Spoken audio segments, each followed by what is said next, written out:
Well, hey everyone, and welcome back to the show. Hey, you know what? This has been a crazy ride. I missed you guys last week, but we had family in, and it's really tough to balance enjoying family and doing some of this stuff. And quite frankly, I do this for the fun of it and really for my own mental health. So let's just call it what it is. And I did not want to get on last week because my dad was in, and it was so exciting to have him here and to go see some things and let him enjoy the beautiful weather and our birds. It was fantastic. But I do want to take you back a little bit. With April being Limb Loss, Limb Difference Awareness Month, I really hope you had the opportunity to listen to my interviews that I did during that month. That is really the only time of the year I really do interviews. I think it's a special time to find amputees and people with limb difference to come on and speak their truths and what they've been through, their journey, their pitfalls, and things like that. But this year was really different because the people I had on, some were amputees and some had no disability because they were inventors, people that were helping our community. And it was the most epic month I've had in a long time. And it was just nice and refreshing to have someone else speaking versus me just talking and talking and talking.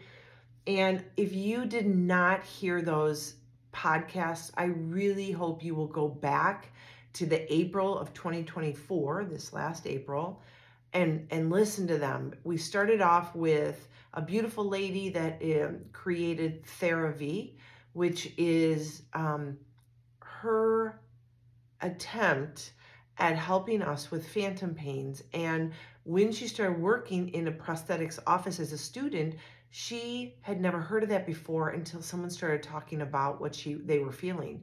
And it triggered this in her, and now it's become kind of a life work for her. And she's constantly changing and upgrading and making unique tweaks to her invention, which is what inventing is, right? Is taking a product that you've created and always making it a little bit better and keeping up with the technology and the times. But it is incredible. I have one myself, and you can put it on, and it uses vibration technology. So if you're an amputee, you understand this because sometimes when we have really bad phantom pains, we tend to do tapping on our limbs where we're feeling it. And it kind of, I don't know if it's more distraction or more kind of jarring those nerves that are making life miserable, but it works and it does help a lot of amputees. And with it being a band that goes on you, it's an external physical thing versus narcotics and medication. And a lot of amputees want to get off of that stuff. Then we had up a student that has done, he's no longer a student, but a student that created the Swell Surf Foot. His partner couldn't be on with us, but we had Zach on, and that was incredible. And I have gotten to experience using the Swell Foot this last September in Kauai and surfing.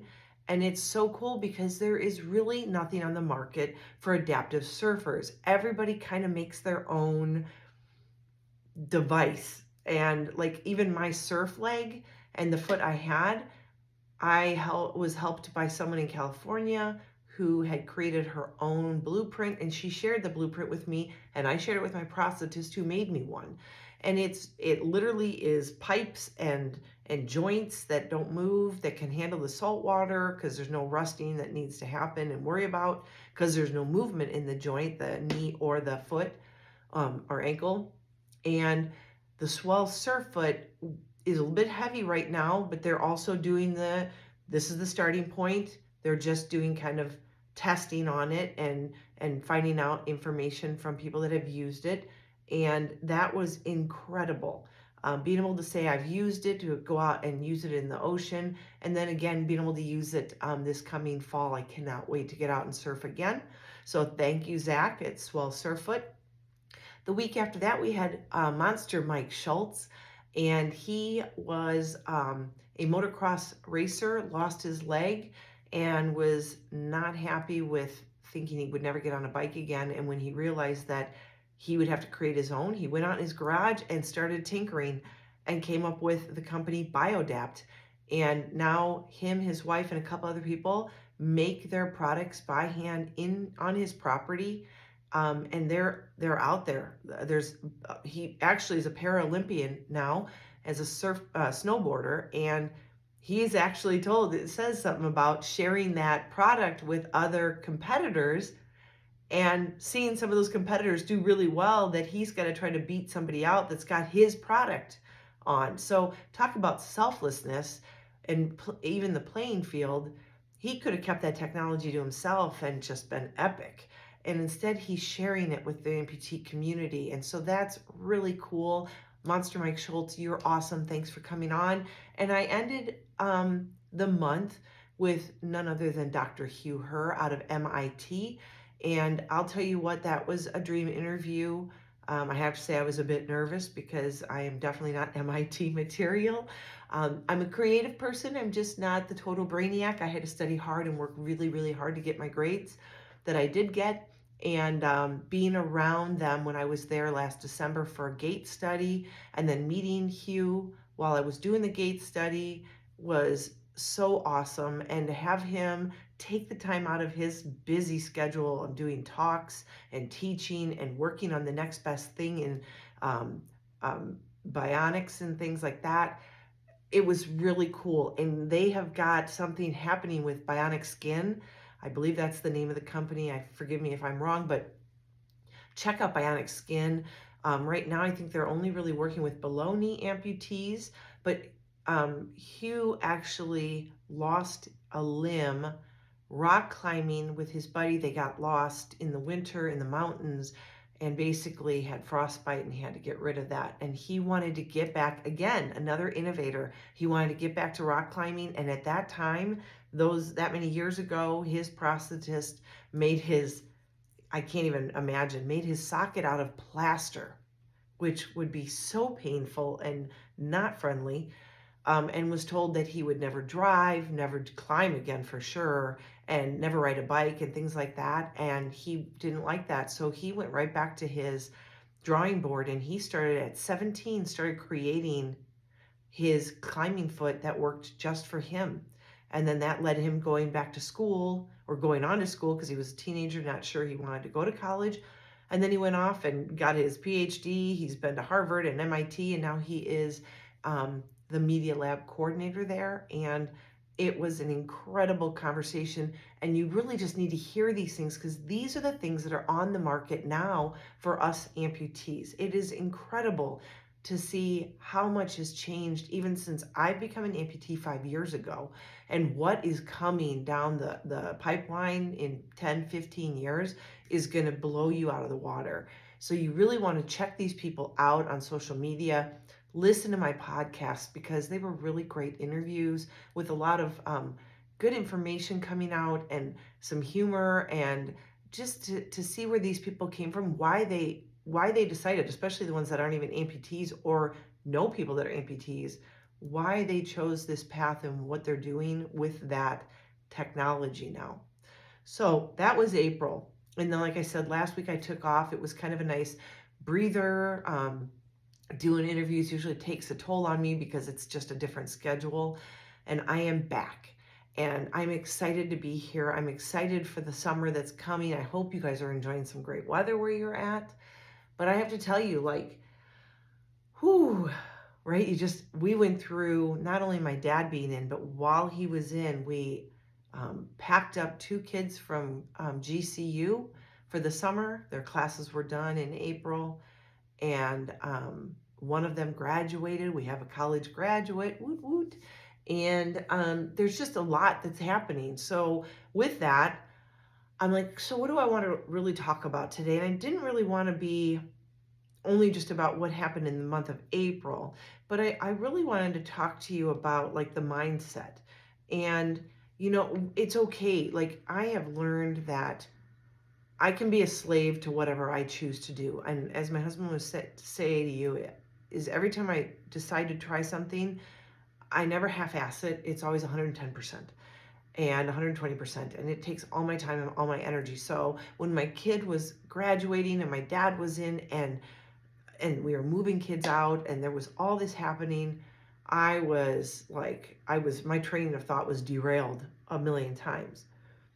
Same thing with going into what we're going into now. Like yesterday, for those of you that do follow me on social media, if you don't, please do. But I started a competition. Number one, it isn't about the glory of the competition. I'm just a competitor. And when I see a new challenge that I think will be really hard, but I could manage and possibly do well with it, I like the challenge. One, it awakens something in me, a new zest for life, a new love for life. It reminds me how fortunate I am, even as an amputee, how fortunate I am to be where I'm at, to experience life the way I get to experience it, and not taking a moment for granted, because we all do. I've even taken for granted how good I have had it as an amputee. And it's when I talk to other people, I see the reality of so many other people's lives being so turned upside down and disheveled, and they're at wit's end and they don't know what to do, and it makes me sad. But it also reawakens and it ignites me to be grateful and thankful that I have been blessed with the life I have. And a lot of people that are amputees would not take that on. They would not think that they are blessed for that. And what I would like to do here today is to give you reason to feel blessed, to feel lucky, to be fortunate. I mean, for one, you're listening, which that's a blessing to me. But you're listening, which means you woke up this morning, which means you have breath in your lungs and you have another day to inspire, to reach new goals, to love, to explore, to challenge. There's so many possibilities when you are awoken in the morning with breath in your lungs. So take that challenge and get up and do something. Yesterday started a competition that I never thought I would do because I do not like photographs of myself. And I really am not that kind of person. Um, but it is a Muscle and Fitness Hers competition to be on the cover of their magazine. And the only thing I thought of is this will get me back to the gym because I have been really bad at getting back in the gym lately, just one thing or another. And this will then benefit me. Not only will I get back to the gym, find my rhythm again, which will make me happy and at peace again, and mentally it just awakens something that makes me happier. Even though it can be really hard at first when I first go into the gym, there's days I'm like, it would have been nice to just sit at home, grab a blanket, put on a good movie, everyone's out of the house. But instead, let's get to the gym. And then, never fails, I feel great when I leave. And there's usually someone that I talk to that just brightens my day. But what also this competition does, and as I said today on my social media, was the first reason I'm doing this is to inspire. I mean, that's the reason for the podcast, is to empower, to inspire, to show people that no matter your circumstance, you can get up and go, because it is about your mind. And your mind is so powerful that it can trick you into thinking life sucks, and it can bring you down. And I can tell you right now, last night I went to bed very uneasy and very much in a rut. And I can't tell you one thing that flipped that switch, but I started off great in the morning and I started to tank. And so when I got up this morning, I'm like, get to the gym, clear your head, lift some weights, meet some people, smile, listen to some great music, and get moving, girl. No excuses. So I did this competition first and foremost for that. Second, I want to be able to say, look, I did this. I know my mom, who's in heaven, is looking down on me and looking to see if I'm okay after my amputation. She wasn't here. She passed away the same year I had my amputation. So she never got to see me shine. And I hope that she sees this. It's what inspires me. It's what keeps me going, because I know that she is with me and present. But it also is like so many different avenues, like showing my boys who love to be in the gym that their mom at 50 years old can still get in the gym, kick butt, and put herself out there in a world that can be extremely critical and harsh, especially about a woman's body. And I wanted to be able to say I got on the cover of this magazine to normalize what a human body, female body, looks like, and that bionics and prosthetics are beautiful. And so that's my hope. And I pray and hope that I win, because I've never wanted something so bad. And so that's another reason for doing it. And then third, another big one is there is a money aspect to it, but I'm fortunate enough that my husband has a very nice job, but my heart pours out to a couple nonprofits that I'm a part of, and they're near and dear to me. And I really want to be able to lift them up and get them moving forward in certain aspects. One, I spend time with horses, and the horses that we have, we've rescued. We have 3 rescues now, plus the baby that my girl Sakari gave birth to right after we rescued her. So we have 4 mouths to feed, 4 vet bills, 4 farriers, you name it. If you have horses, you understand what I'm talking about. And when you run a nonprofit like my friend does, that money needs to be regulated through all these different things. And I want to give.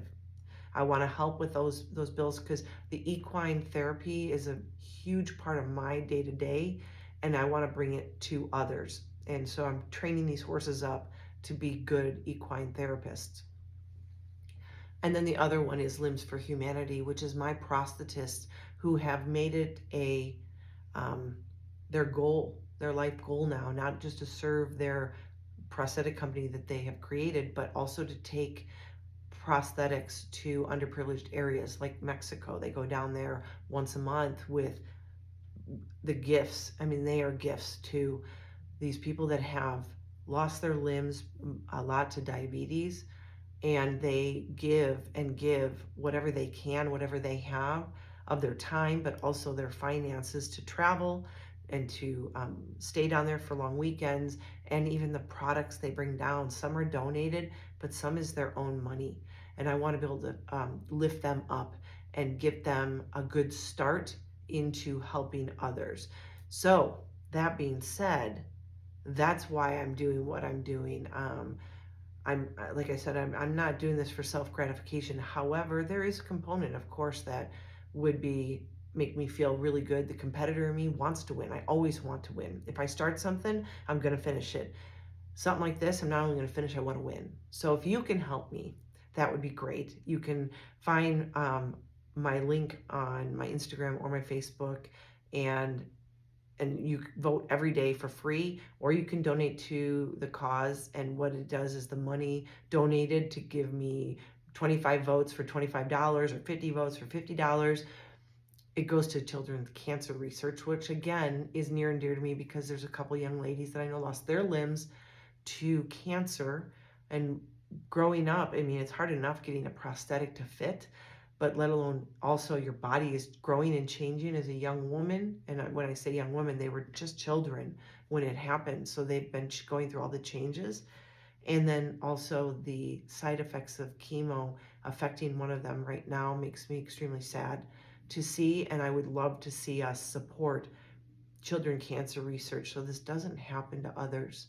So like I said, there are so many reasons why I'm doing this, and my love to help others is really the driving force behind this. Plus, like I said, the win for me is the fact that I'll get in shape because it's forcing me to get my butt to the gym again. And I can't get lazy now because, darn it, I've got to show people that I am still working out and doing what I can do. And that brings me to believing in yourself. Sometimes our biggest enemy is our own mind, and we tend to get caught up in worrying about what others think, what others will say. I am so guilty of that, and I will tell you that last night, I know that was one component of what tanked my emotion. And I had the mental struggles, and I'm surprised I slept last night because there was some things weighing on my heart. And I was consumed with what somebody else was thinking of me. And I started going, you know what? Here's what I do. When that happens, I've really tried to mature with this, and it's very hard. But there's going to be naysayers in your life. There really are. There's going to be people that put you down for one thing or another, make you feel like you are doing something wrong or misrepresenting you. And there might be some that actually go out of their way to share that with others. And that's sad to me. But here's how you get through this. At least this is what I've been doing. And the fact is, what I can do is clear my conscience on this. One of you know that I'm faith-based. I'm a Christian, and I've been rebaptized not too long ago, right before my amputation actually. And I lean into it when things get really hard, and I praise when things are going well. When things are going hard on me like this, somebody or people thinking I'm doing something for self gratification or because I think I'm all that in a bag of chips, which I don't. Like you, if you hear my video from today, you'll know that I will tell you I am not in the best shape that I've been in since my amputation. And I'm trying very hard to get back to it. But I also know it's a journey. There's not a stopping point on that. And yes, I like to enjoy life. So when we travel, I'm going to have a glass of wine. I'm going to have an espresso martini or whatever, but I'm going to eat what I want to eat and I will, have to work it off later. But when it comes to someone doing things and putting negative thoughts in your head, like maybe I am not doing this for the right reasons or whatever, that's when I start going, what are your motives, Ange? What are your motives? What are you doing this for? Why are you doing this? And if I can tell myself with all certainty and conviction that I have done nothing wrong, that I'm doing this because of my love to help others, to empower others, to inspire others, that I'm not egocentric or I'm not all about myself, then I clear my conscience and realize that I can't control how other people see me, but I can control how I handle myself through those situations. And I will choose to go back to that question.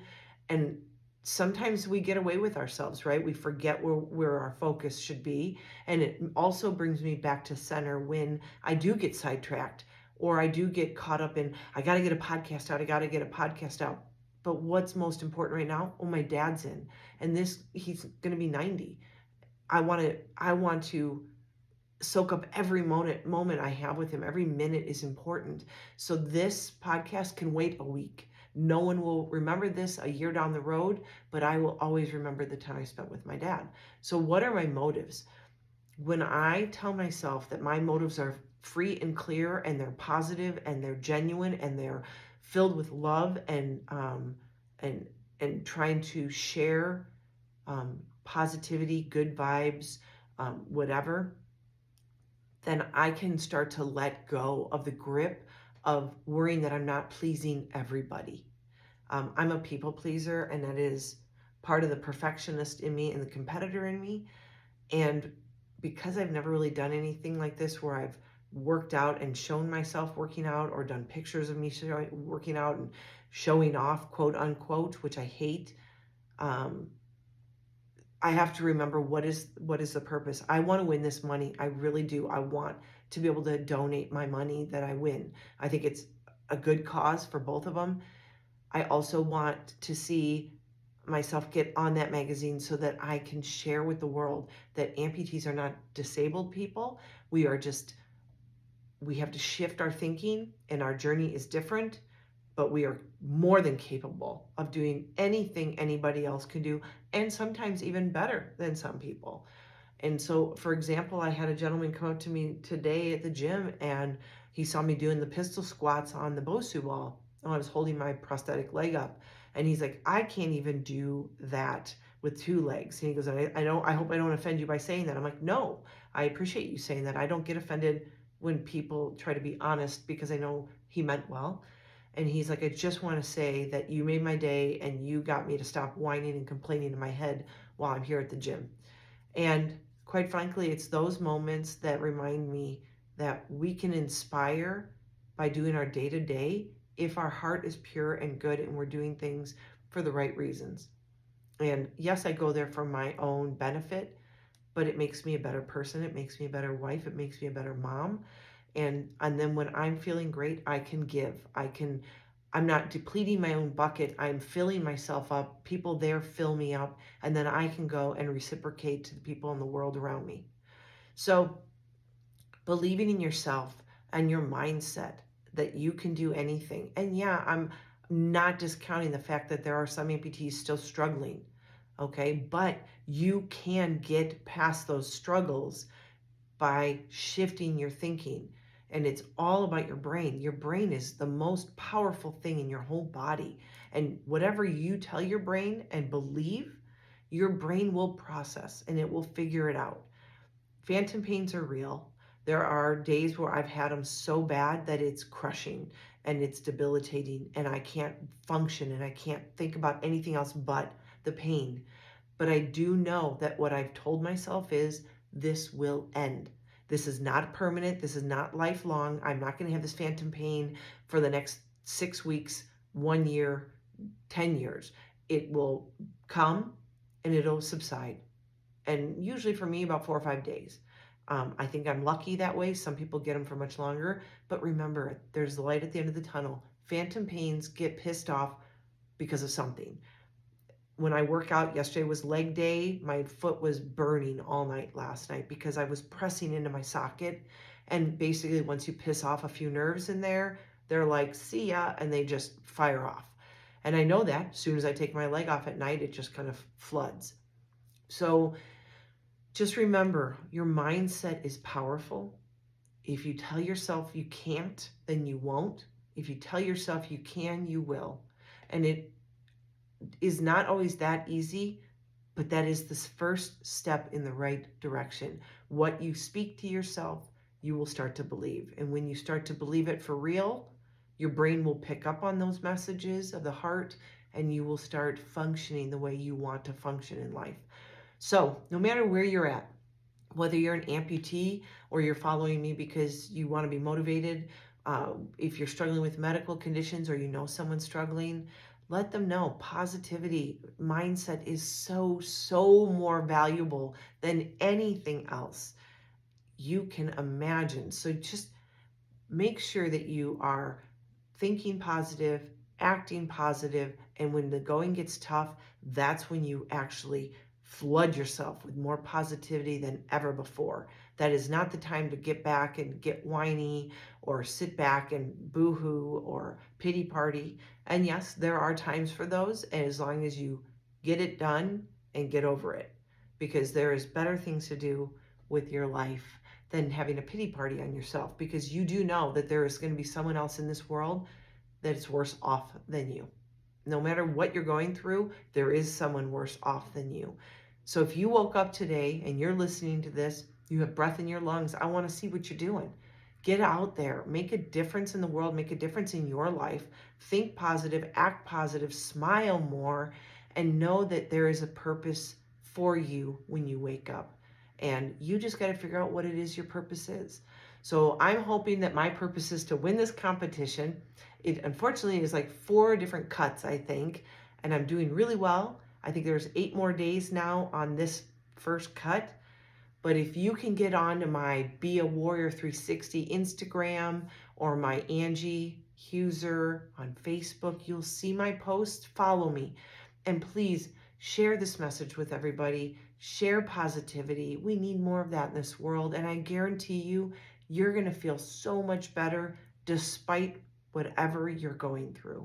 So use this, lift yourself up, get up off the couch, get outside, find some fresh air, smell the roses, so to speak. And maybe you do have roses at home, I don't know. And just enjoy life, because you are here for a reason and you are beautiful and you are blessed.